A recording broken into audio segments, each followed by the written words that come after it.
இந்த முறை எலெக்ஷன் போடுறதுக்காக வேண்டி உங்களுக்கு இப்படி ஒரு பேப்பர் கொடுத்துருப்பாங்க. இந்த பேப்பர் எதுக்காக கொடுத்துருக்காங்கன்னு சொன்னால், இந்த பேப்பரை நீங்கள் கொண்டு போய் காட்டித்தான் நீங்கள் என்ன செய்ய போகிறீங்க, வாக்கு போட போகிறீங்க.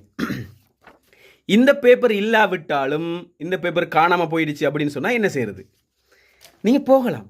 நீங்கள் போயிட்டு ஐடென்டி கார்டு அல்லது பாஸ்போர்ட் அல்லது டிரைவிங் லைசன்ஸ் அப்படி இல்லைன்னு சொன்னால் இந்த பென்ஷன் கார்டு அப்படி இல்லைன்னு சொன்னால் முதியோருடைய ஐடென்டி கார்டு அப்படி இல்லைன்னு சொன்னால் இந்த மதகுருமாருக்கு அரசாங்கத்தால் வழங்கப்பட்ட ஐடென்டி கார்டு அப்படி இல்லைன்னு சொன்னால் தேர்தல் கமிஷனால் வழங்கப்பட்ட ஐடென்டி கார்டு, அதே போன்று இந்த ஊனமுற்றோர்களுக்கான பயன்படுத்தக்கூடிய ஐடென்டி கார்டு அப்படி இல்லைன்னு சொன்னால் தன்னை அடையாளப்படுத்தக்கூடிய உத்தியோகபூர்வமான கடிதங்கள் அல்லது ஏதாவது ஒரு பேப்பர் உங்களை உறுதிப்படுத்துறதாக இருந்தால் நிச்சயமாக நீங்கள் அதில் ஏதாவது ஒன்று கொண்டு போய் உங்களை உறுதிப்படுத்திட்டு நீங்கள் உங்களுடைய வாக்குகளை பயன்படுத்தி கொள்ளலாம்.